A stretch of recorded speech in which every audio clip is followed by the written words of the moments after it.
It looks that way. Since this is a furry convention, shall we wait the requisite about 10-15 minutes before we actually start, or do we just dive right in? Well, I'm just checking to make sure we're actually live here. Oh, there we go. Okay, looks like we are live. So, welcome everybody. Good morning, or whatever part of the day it might be, in whatever part of the world you might be in. Welcome to our panel, Erotica 101. This is my lovely co host, Dark Violet, who you might know from the internet. And yeah, we're going to talk to you today about writing some smut. So, just a quick little intro to us. My name is Reno, or Arcane Reno, as I usually go by in my writing panel. And I've been writing for about 12 years now. Sort of got my start uh, writing fanfic, like many of us do, and have slowly honed my skills over the years.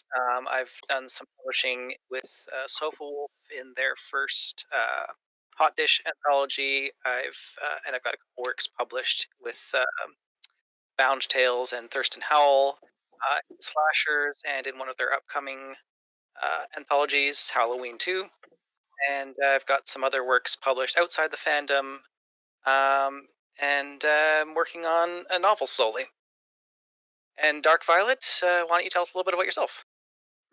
Hello, yes, I'm Dark Violet, as the Arcanine so lovely said. I'm primarily an artist, but I also like to write sometimes when the mood takes me. Um, I've been writing for something on the order of about 10 years now.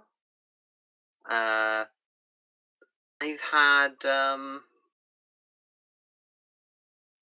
lot of experience writing collaboratively in projects like Cafe Placer and Someone's PC, to Pokemon based projects for that. And I've also been the judge on something like 5 writing competitions now. I am part of 2 anthologies, which hopefully should be coming out soon, and just various things like that. So, Yeah, yeah. Dark Violet and I have collaborated on a lot of different projects up to this time, and we've got another one in the works slowly. So hopefully that'll be coming out sometime in the next year. But anyways, so on to our topic. This is going to be we're trying to hit some of the salient points about writing erotica. So this isn't going to be a super deep dive, but we wanted to kind of really touch on the basics that a lot of beginning writers might miss, or even experienced writers I've seen sometimes miss a lot of these points. Um, the thing about writing erotica, a satisfying erotic scene, is it actually shares a lot in common with writing a satisfying action scene, in my opinion. Um, our aim is not simply to describe and invoke a sense of movement, but it's also to appeal to the reader's desires and emotions. So there's really a balance in how much we show during erotic scenes. We want to provide a lot of tangible and visceral detail and help the reader feel the scene alongside the POV character as much as possible. But there's a big caveat there, and that's that we don't want to bog down pacing. We don't want pages and pages of just constant in and out thrusting descriptions. And I've read stories like that, and they're just a terrible slog, as I'm sure you have too, DV. yeah, it all comes down to getting people engaged with your work emotionally Hmm. more than physically. I found it so easy when you're right, because I do this all the time. I found it so easy that we think of the mechanics. When I Hmm. want to write my wonderful sex scene between the painted dog and the hyena, I'm thinking, right, well, this is going to happen here, and then he's going to put it in there, and then she's going to say this, and blah, blah, blah, blah. And we get so bogged down in how things happen, because that's a lot of what is in our minds, that we don't think of that emotion. So, That's what you need to always keep in mind and always sort of bring to the forefront what emotion is in there. Yeah, exactly. And I think also we can just use detail very effectively when we're writing erotica. Um, and part of that is in choosing what details to show and which ones not to show. Much like when we're describing a general scene, you know, what you choose to put in is has to be this kind of careful mix, right? Uh, you don't want to describe the things that aren't relevant to the scene, but you also don't want to get so deep uh, into particular details that you ignore other ones. And part of this, I think, comes through diversifying the use of the senses, which is important in all facets of writing, and furry writing perhaps more so because we're writing animalistic characters, right? They Things like scent are very important to animal characters. Things like hearing is going to be more sensitive. Some species might have particularly good eyesight. Cats. That actually came up in one of the most recent stories I wrote. But it's especially true also when writing smut. Scent tends to be neglected from a lot of writers as well as sound. Maybe you describe the aroma that your POV character smells as they bury their nose into the neck of their partner, or the shuddering gasp they take as they enter them, right? Or how does it feel to run fingers through the belly fur of the partner, right? These are the kind of things that play together and counterpoint the physical actions and movement. You don't want to just be all motion. You want to have that tactile detail and full body engagement.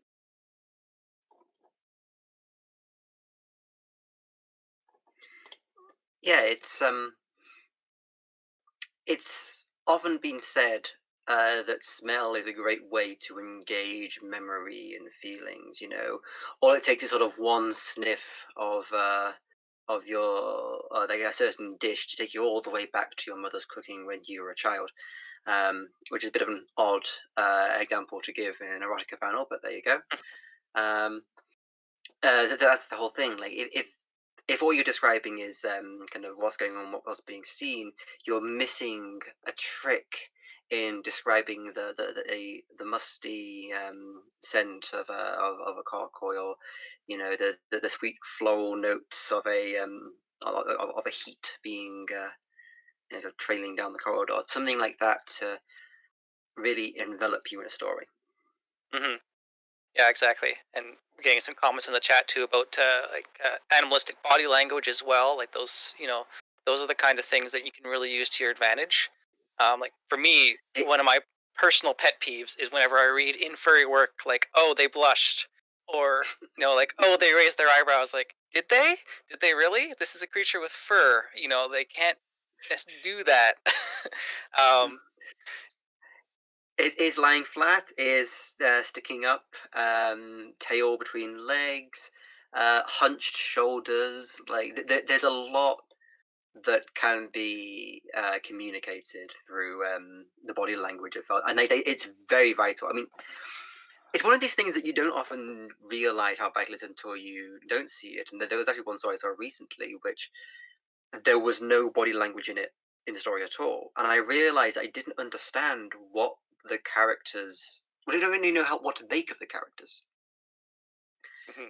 because there was no body language to communicate that to me. They were just sort of saying words that could have been a bit uncertain, or they could have been a bit friendly, and without the body language you didn't have that. So getting that body language in is a great way to communicate a feeling, an atmosphere, an emotion to your reader. Yeah, exactly. And you know, uh, your creature might have things like claws, or they might have wings, or they might have, I don't know, like some kind of weird, funky eyes, or something. That some kind of detail that you can use that you can help both build the character and also accent the scene in a way that your readers are going to remember. And those can be really special moments. Um, And then to add on to that, we can also use things like sensory details that are happening around the direct action. So, for example, maybe it's raining outside. Maybe the patter of rain hitting the window merges with the wet sounds of the sex. The slapping of hips and the drip of water on the window can counterpoint each other. Or maybe the setting sun falls across the partner's face in an interesting way, or catches the glistening shaft pulling free, or you know, uh, you might have music playing in narrative that could add a tempo to the scene, or the shuffle of silken sheets and cake creak bed springs. What does this I surface feel love like? Yeah. yeah, I love it when you can really. So it's one thing I love about this is that you can really put in a feeling or an emotion or an atmosphere in these sort of moments. It's you can throw in the romance with talks of a sunset and glistening through something, or the sand, and the surf in the fur, and you can play up the raucous take back the night, you know throwing real life to the wind and just having fun nature. If you mention disco lights flashing across someone's face, or the clink of drinks, as all these things, all these little details which uh, you can throw into the middle of a sentence without focusing on them, to Hmm. hammer home the atmosphere you want. Yeah, and I think there's things we can learn here from poetry writing as well, where just taking into account the rhythm of the scene and trying to use that to your advantage, and also it just helps break up that physicality of the scene as well. You don't like we said at the start, you don't want to just have it all be physical details, right? And these sort of external details help to uh, build your scene and give a sense of what's happening without just it being that, without that camera zoom in. Um, and things like, again, you can add your tactile details. You mentioned, like, what if they're on a beach, right? And how does that feel? How does it feel if they're in a forest? Or how does the bed feel? Is it like a ratty hotel bed? Is it nice? Like, these are those extra little details you can add in. uh, There's there's a detail here talking about what characters are feeling. Something you need to one thing that's really good to keep in mind for all kind of story writing, of course, but something that's especially good to know for erotica, is that the main character is the way your reader is going to be experiencing the story. They are the vehicle for the reader, to varying degrees. And the important uh, thing to note there is that if they are going to be nervous in this scene, that's what you want to communicate to uh, the reader. mhm. Yeah, So so to do that, you want to be identifying all the little bits which make them nervous and playing them up in the descriptions and in the actions. mhm. Yeah, exactly. Going back to tying it all into emotion, what is the POV character feeling? What are they thinking? Are they overjoyed to be intimate with this person? Is it primal and raw? Are they succumbing to their basic animal instincts? Are they nervous, insecure? Are they, maybe they're bombastic and confident? That can reflect through their internal monologue. And honestly, I think that internal monologue is one of the more important things when you're writing smut, because, like you said, it's what connects your reader to the character. And the more real you can make that feel, the more real it's going to, the more it's going to resonate with your reader.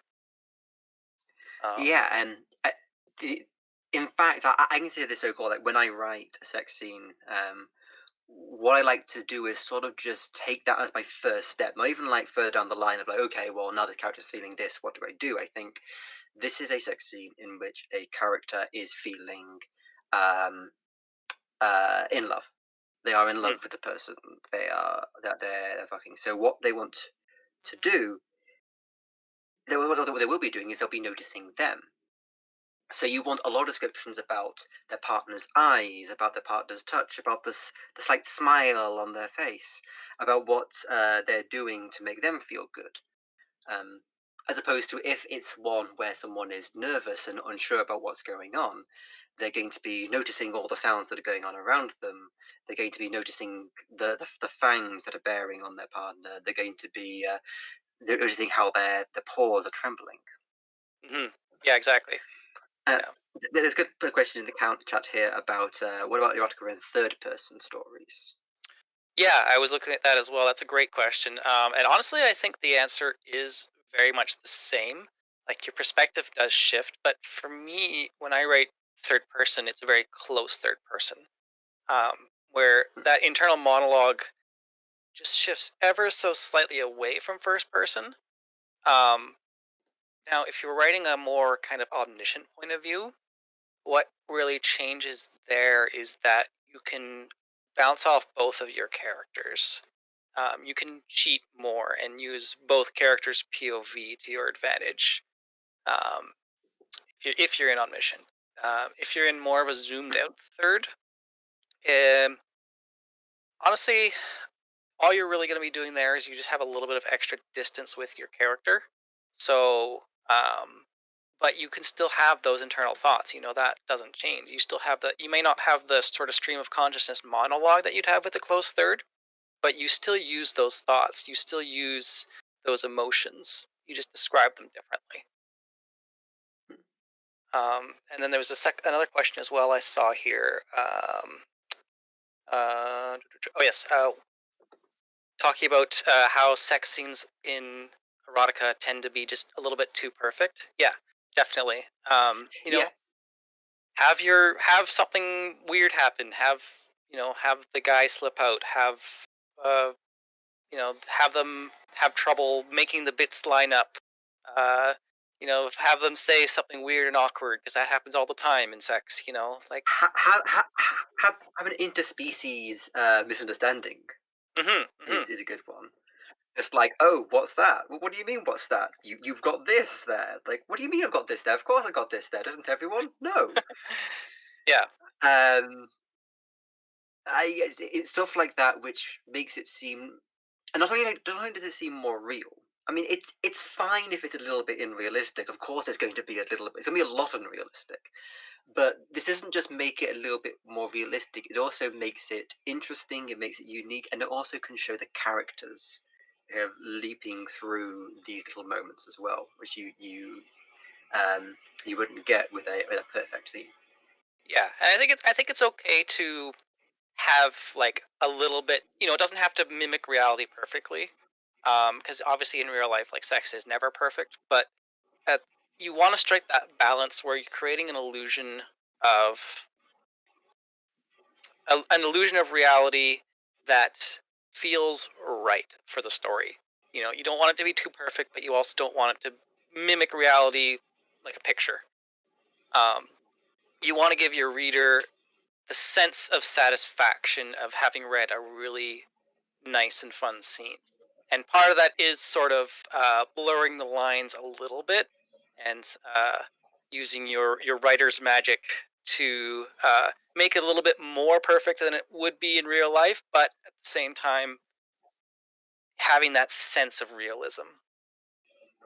And also that applies to a lot of different aspects of writing, not just erotica, but I think it just erotic scenes are Hmm. so intimate and charged, if you will, that it just stands out, especially in erotic scenes.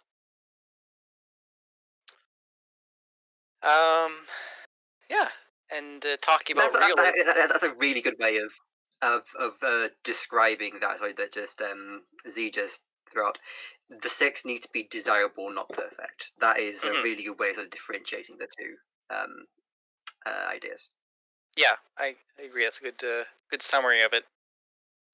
If you have perfect sex, you're not from this planet. Yes, that's right. Um, and yeah, talking about realism. one of those ways we don't want to be too realistic is not to give numbers. Um, so for you or your, there's a good reason for this. For you or your character, 9 inches might be huge, but for Mister Size Queen over there, that's a warm up session on a calmer day, and that kind of disconnect can lead to a loss of uh, synchronicity between the protagonist and the reader. But also, it feels weird. I think when you're writing, or rather, for whether you're reading an erotic scene, just to see numbers pop up.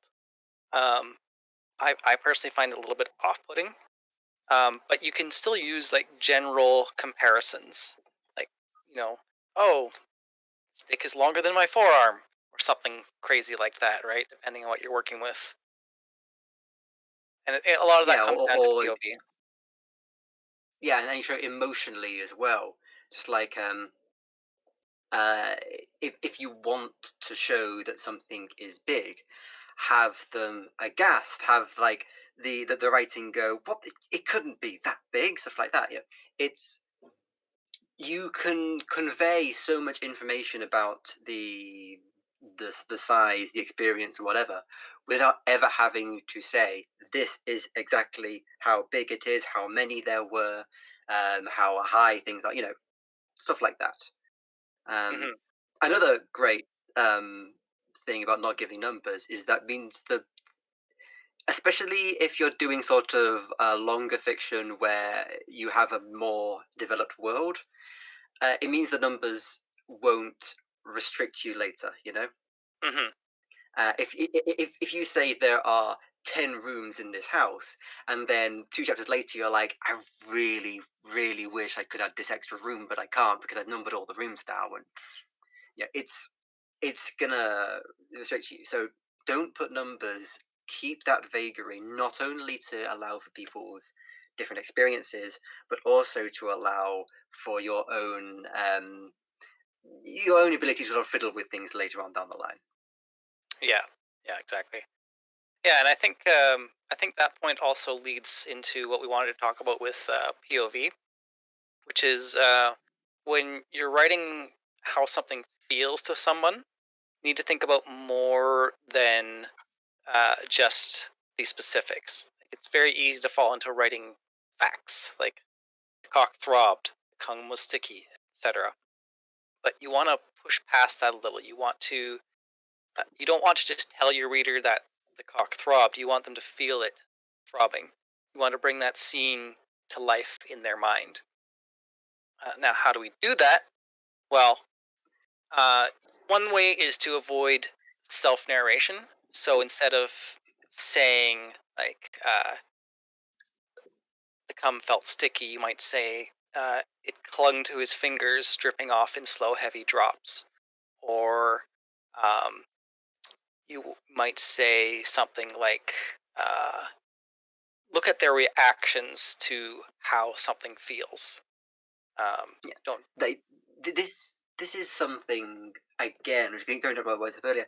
It's so easy to do, and to the extent that after I've written the story, a lot of what I will do is Control F felt Hmm. to find out if I've done it anywhere because it's so easy to slip out. You say, "Oh, the sun felt warm on his arm." Don't say that. Don't just say talk about how the warmth of the sun made his arm tingle. Hmm. Yeah, and And it's. it's such a small change, but and it doesn't always seem like it's going to be a significant change. But the result is that the that change will make it just a little bit more engaging. It will focus readers on what's being on the emotions and the sensations more than the facts. Yeah, exactly, and it goes with the other senses too. Like for example, you almost never have to write the word like he, she, they smelled, saw, heard, etc. When you're in the character's head, that these things just happen to them. Um, the sound is just there. The smell, um, the aroma of raspberries wafted through the room. Whatever, it doesn't matter what it is. Those things just happen. You don't need that narrative point because when you have that narrative point of articulation of the sense, then it creates a degree of separation between the character and the reader. Mm, Now, you might want that for certain stories, but most of the time can cut those out. yeah. I actually do want to like take a brief side note here and like the problem with giving advice on something so creative and vibrant as writing is that everything we say is going to have the asterisk up there of except in these circumstances it might be a good idea.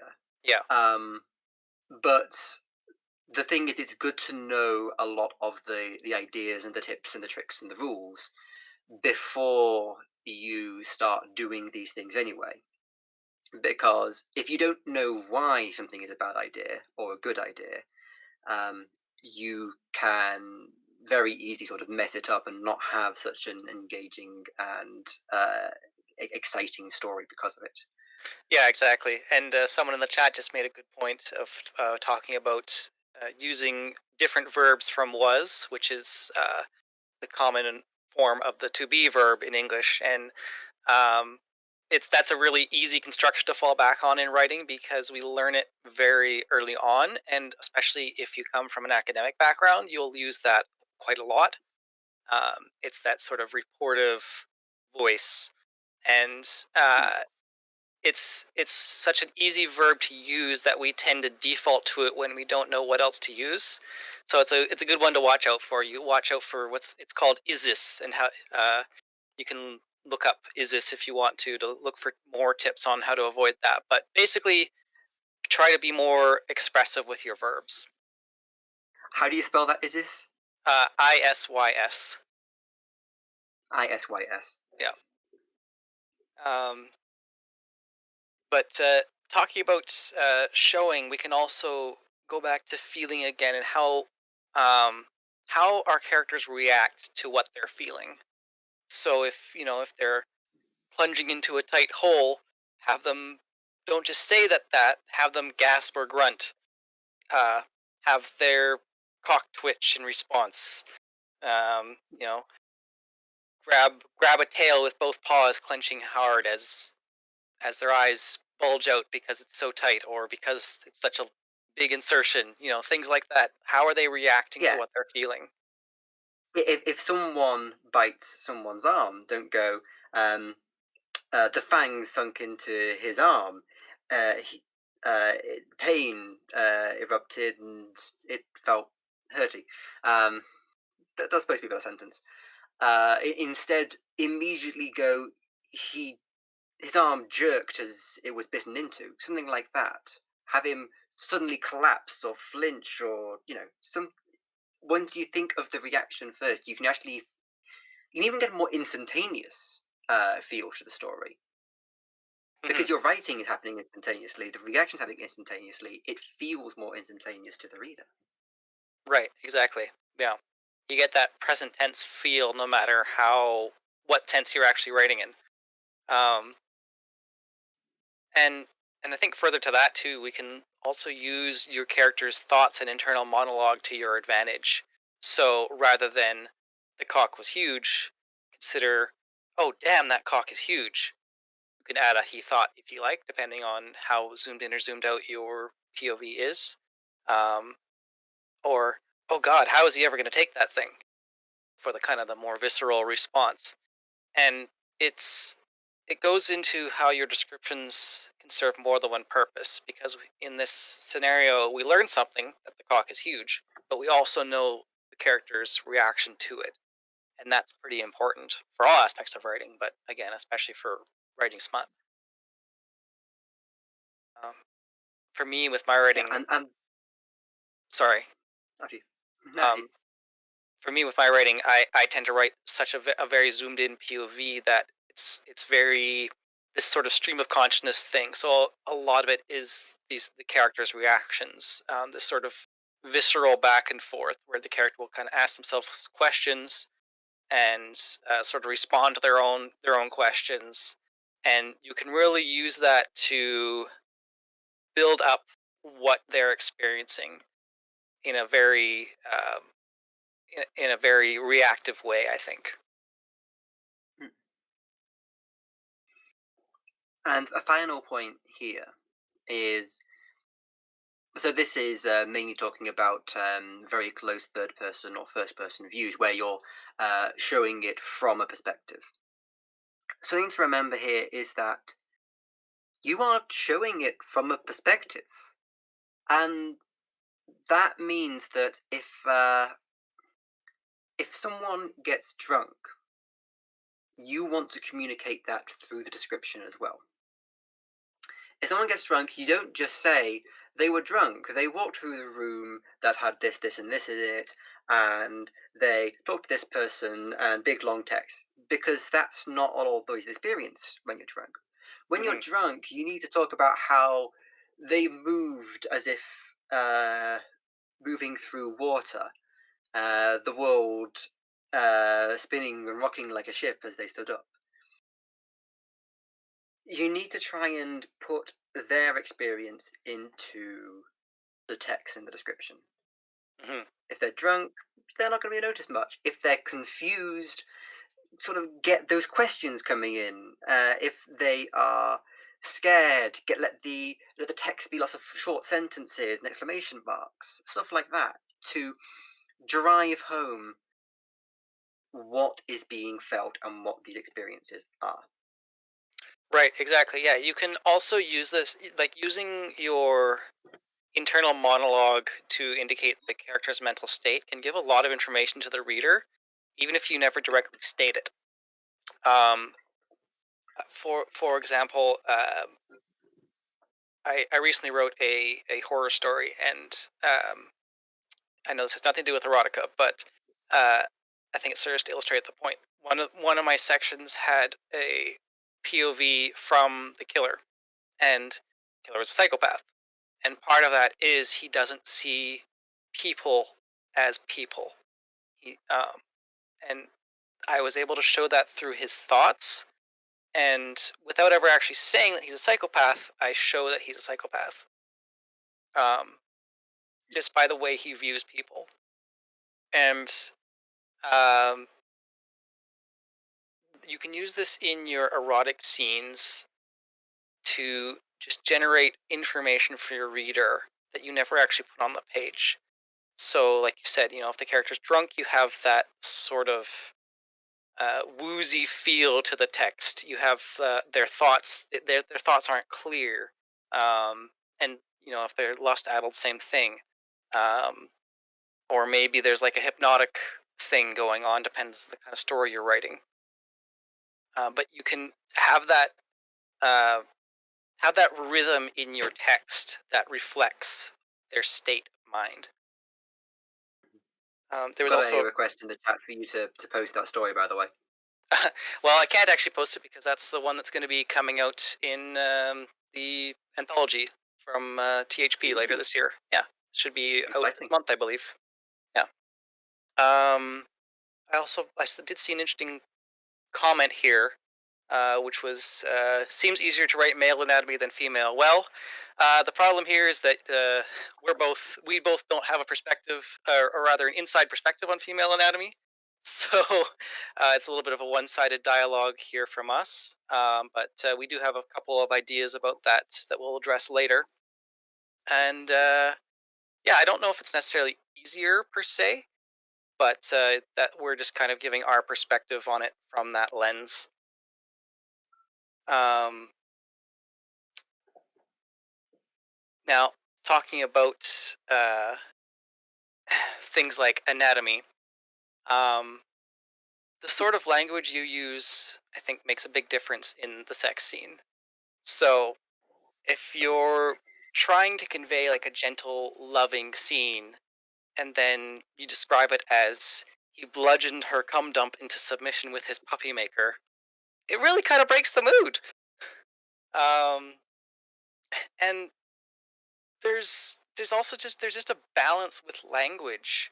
You don't want to be too dry and clinical and just lose all of your engagement. But you also don't want to use a whole bunch of off-putting euphemisms either. I've read stories where the entire time the writer just used clinical terms like the penis went into the vagina, and uh, just like if it weren't for that, it would have been well written. But it's just it was so dry and clinical that it just loses everything that they had built up to that point. So, um, where The exactly thing, is? like, Go ahead.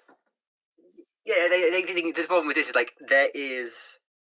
And more than what I said before. I mean, I've said before that this is an creative, and more things will all live from person to person and from use to use. The problem is this is where you get into a lot of personal preference. But there is indeed this sort of scale you almost get of whether something is super clinical or whether something is was just like so drenched in slang and crudeness that either end of the scale can, at best, put a very different atmosphere on your story, and at Mhm. worst, make it sound like either a doctor's office meeting or an Xbox Live session. You know? Yes, exactly. Yeah, and where that line is going to be kind of different for everyone. Um, but we've uh, we've got a little bit of an activity here for you all, um, which is to suggest some good words to kind of test where your line is at with that. So go ahead. So yeah, yeah.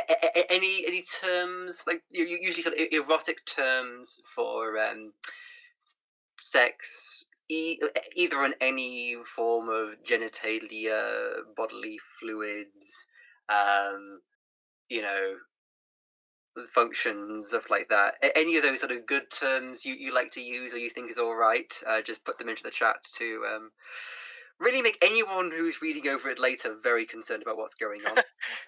Yes, exactly. Yep. Yeah, I'm seeing some good Um, suggestions here and some interesting suggestions. don't describe someone's butt as a fart box. That's a very good one. Yep. Um, rod, cock, dick, penis, wiener.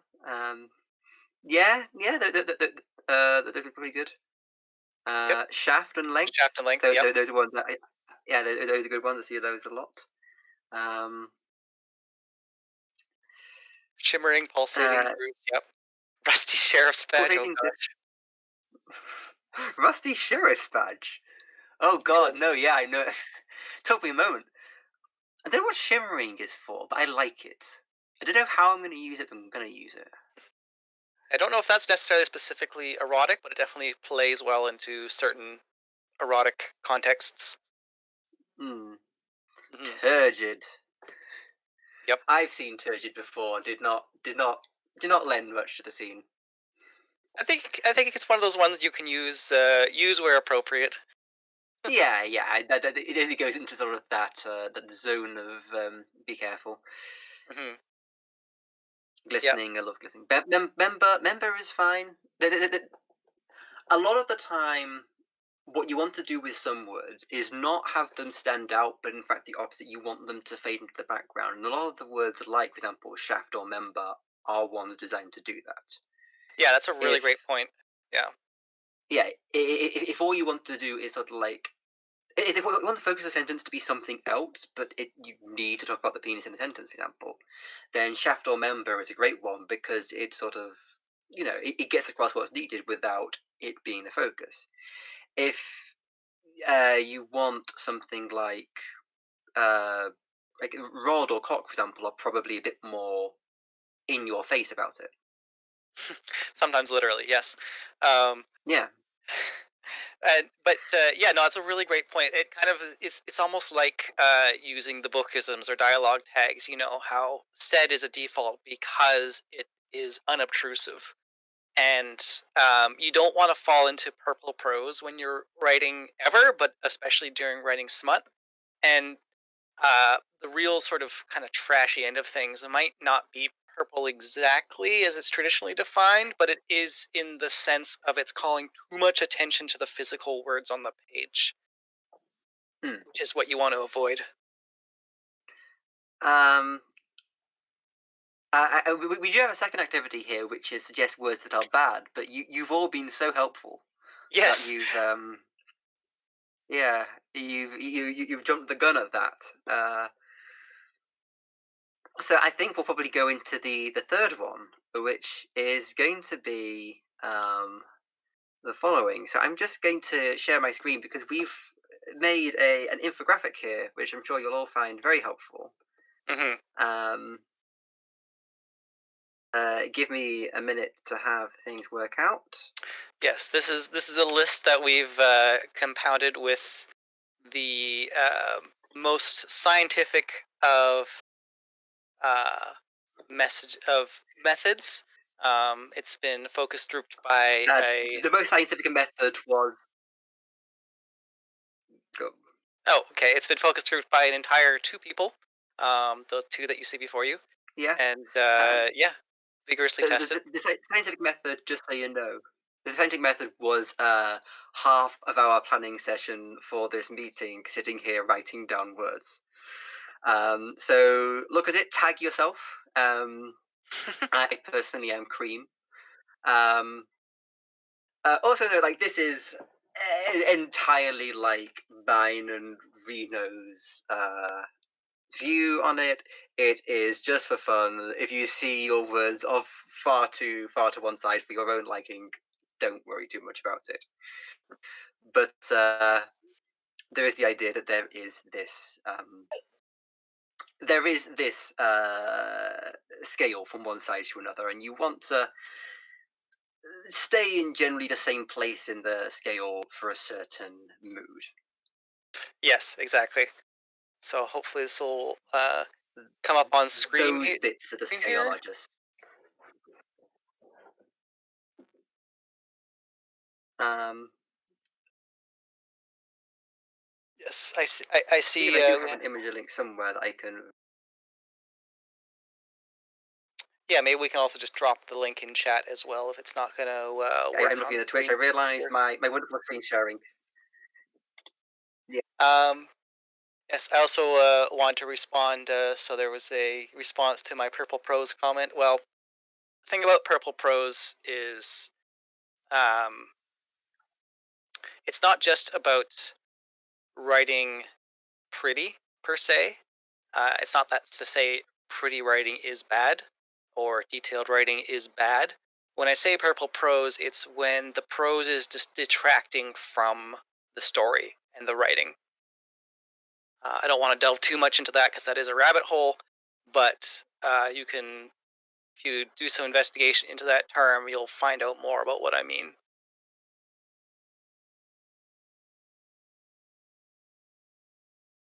Yes. So let's see if we can get our image up here, our helpful chart, maybe. Well, while we're working on that, I'll talk about yes, rabbit holes. They're lovely, aren't they? Um, so this might seem like a little bit of a no-brainer, but oh, when you're writing an erotic scene, try not to get the anatomy wrong. That's really important. Whether or not you use animalistic anatomy for your furry characters, that's up to you. That's fine, but either way, try to make it accurate. Um, if the dick is going into the clit or exploring the fallopian tubes, something is very not right here. So if you don't have if you don't have as much experience in this area, that's fine. But a quick Google search will usually answer the questions you need.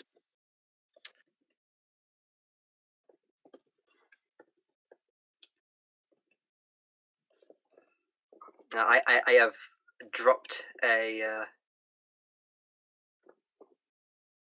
I dropped a link. Hopefully that will show up in the chat at some point. Okay, great. Yes, she breasted boobily down the stairs. Exactly. Yes. Yeah. And After you.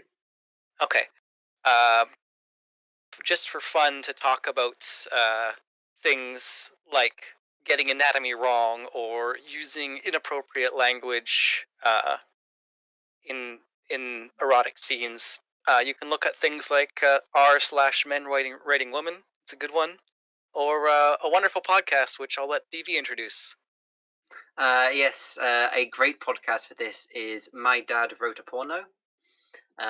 All about some guy whose father wrote a porno and then sent it to him to read because that's just the sort of relationship they had. And he went, "This is great. I'm going to make a podcast where I read it out." It's quite glorious. It's fascinating, and it's basically a great big laundry list of how not to write an erotic novel. It's great fun. So, Mm, My Dad Wrote a Porno. yeah, love it. It's also just hilarious. I highly recommend checking it out. It's good for a laugh. Um, and yeah, also my one hot take here is please never ever do this. Uh, Never ever in your writing describe an asshole as winking, please. Um, but yeah, I think that's about the. There is one last point we can kind of go over briefly before we just toss it to general questions. I kind of skipped over it earlier because we talked about it a little, but one last sort of tip you can use in your scenes is to use the environment in the scene. Um, so, for example, like maybe bed sheets get ripped, or maybe a lamp gets knocked over. Uh, Things like that that can spice up a scene. If especially if it's going to take place for multiple locations, you can use that sort of sense of movement and sense of place. Just wanted to touch on that really briefly. Um, Yeah, it's so like not if you forget the environment, just like have they sort of focus on the sex. It's not bad. Like this isn't something that you must use all the time or anything like that.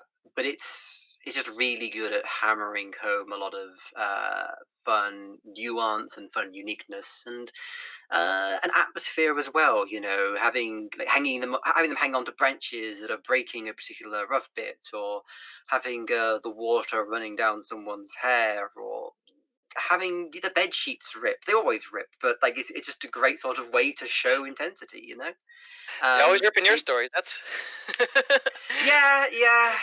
Cafe Place here has a bulk deal with the local supplier.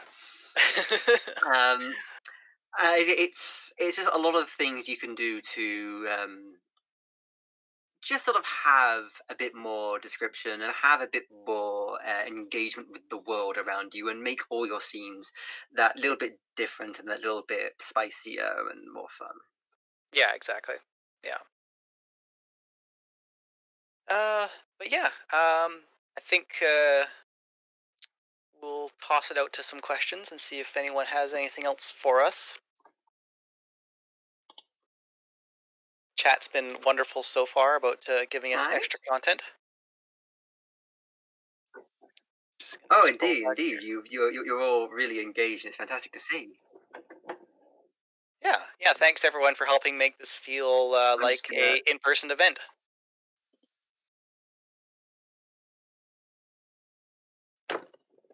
I just okay. Actually, here's a comment here I'd like Gonna to address from Alpha Wolfio, which is talking about again writing female, which is a really great point for uh, any writer is if you're trying to write a perspective that you don't personally know, like for example, if you're a man trying to write a woman, or vice versa, or whatever gender, doesn't matter.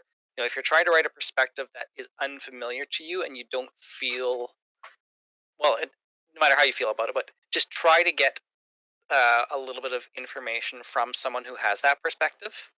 Do a little bit of hmm. your writerly research. I have a we have a mutual friend, a wonderful writer by the name of Pokey Girl, and she has given me some really great advice on writing female characters that I've put into action.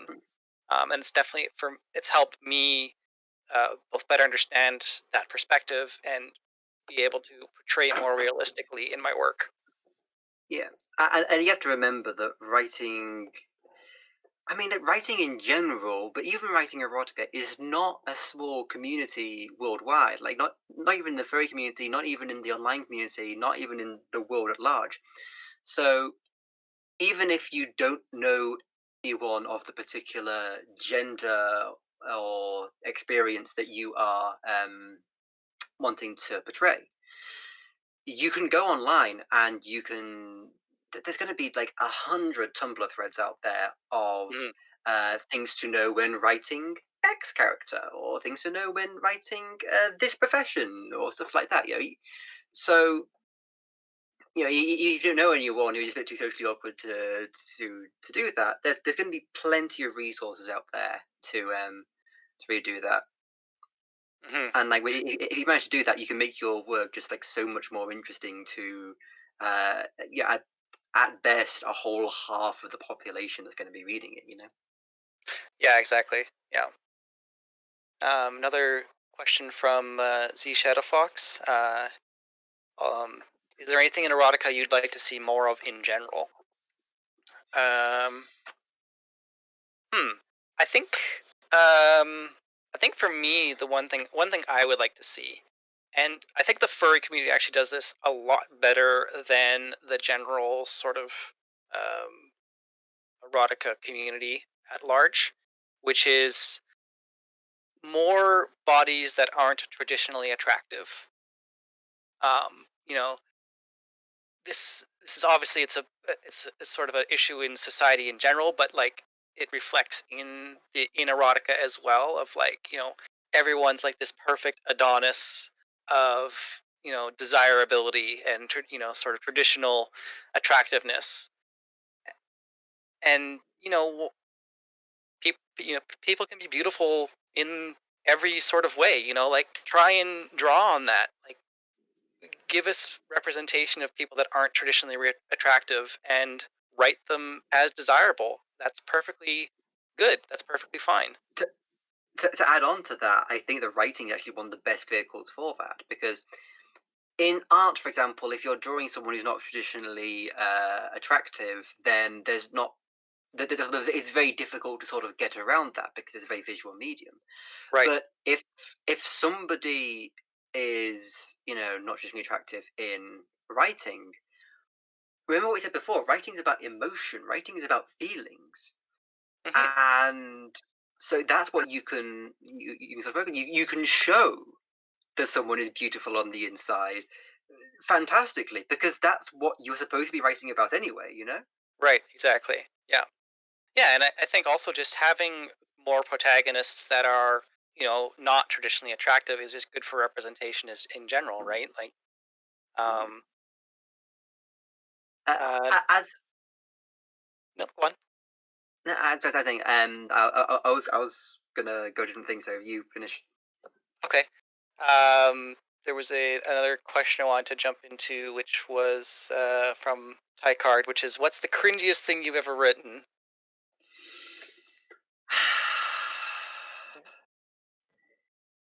You answer, because I'm trying to think. Okay, well, I've got an easy one here because so every furry con I attend in person, I run a Oh panel God. called Bad Fan Fiction the Movie, where I write a bad fan fiction live, and with audience suggestions, I am not allowed to use backspace. And yeah, it's always a lot of fun. And then at the end, my willing subjects have to come up and act it out. So I have written Mario X Piranha Plant X Biggs the Cat X Froggy with a surprise appearance from Chaos Obama. I've done Oprah Winfrey with Ellen DeGeneres, who transforms into a Pikachu. Um, I've done Star Fox with a self-insert character and Sippy the squirrel because I mistyped Slippy. Um, oh yeah, and Shrek and Donkey with GLaDOS. So yeah, it's a lot of fun. One of these days, real life con's going to be opening back up, and I'm going to have to attend one of these because all I hear are the aftermaths, and I kick myself every time not having had the ability to go to one. So one of these days. And if you want to hear those, I have the audio recordings live on my Furry page, so you can check that out. Uh, indeed. I mean, I I only have a couple of decent answers, and then nowhere near anything like that. So, next question that I saw is when writing a scene switching between senses, feel to smell, is there a best way to transition? Do you try to flow into different sense, or just move to that sense, avoid bogging down the scene? Personally, I say that the latter. Like, end one sentence and start the next. I don't think you really need to worry too much about a transition between the two.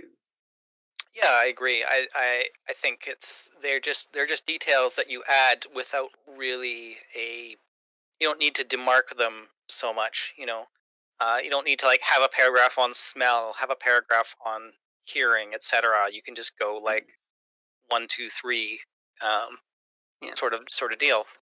Yeah. yeah. Like she smiled at him, the sunlight glinting off her teeth. And when he leaned close, the smell of her perfumes suffused into his nose. Just do that. It's very easy and perfectly fine to sort of transition between those without really any, much thought how or why. Yeah. Yeah. And I think we're running up on our time here, so we'll close it off just with our plugs and our writing prompt. So DV, where can people find your work? I'm on Furfinity at Dark Violet. I'm on Twitter at Darkest Violet because there's someone there who's Dark Violet who is not me, and is not darker or violet enough. Um, so Furry Dark Dash Violet, I think it is. Just sort of like some variant of Dark Violet on most furry platforms will probably grab me up there at some point. Reno? Yep, and for me, very much the same. So Furry is my main one. You can find me there at Arcane Reno. I believe the actual tag is Arcane Dash Reno if you were to type it in directly, but if you do an author search for Arcane Reno, you'll find me. For Affinity, same thing, Arcane Reno. I do have a Twitter, but it's very much unused. Arcane Reno on there if you care to follow that. And we have a shared project. If you like Pokemon stuff, you can check us out on Patreon. We always love seeing new supporters on there, which is Someone's PC. And we post regular content on there, as well as collaborative works with some other authors. So New story and new art every single month. yes, currently on pause until November, but we'll be resuming very soon. So Yeah. yeah, And now for the prompt. yes. So we originally we had this planned as a live event for Your Ferns, in which we'd have some live images for us to share on screen, but we can't do that over Twitch, unfortunately. But so our writing prompt is find a picture that you find hot or arousing, and then write about it. Think about what you find arousing about that picture, and try to channel that into the prose. Yeah. Was it write about it? You mean like write a narrative? Right, exactly. Yeah, Yeah. not just write about how you feel about the picture, but try and write a story about it. Yeah. Yeah, and the important thing is try and get across that feeling, that atmosphere that you're finding attractive to the picture. Like, is it due to the scenario that they're in? Maybe they're trying to hide the sex from someone. Is it due to sort of the first time that someone's experiencing? Is it due to a certain fetish, like bondage, impregnation, all that kind of stuff? Or is it due to just like the cock is particularly massive and you want to get that across in your writing? These are all things that are exciting and fun and interesting, and it's a great idea to see if you can get that down in the prose. Yeah. All right. Well, thanks everyone. Thanks for listening to us. I'm glad you all enjoyed it, and you can feel free to hit us up in DMs if you have more questions. So It, take care. indeed. It's been a wonderful panel. You've been a wonderful audience. Thank you very much. Bye.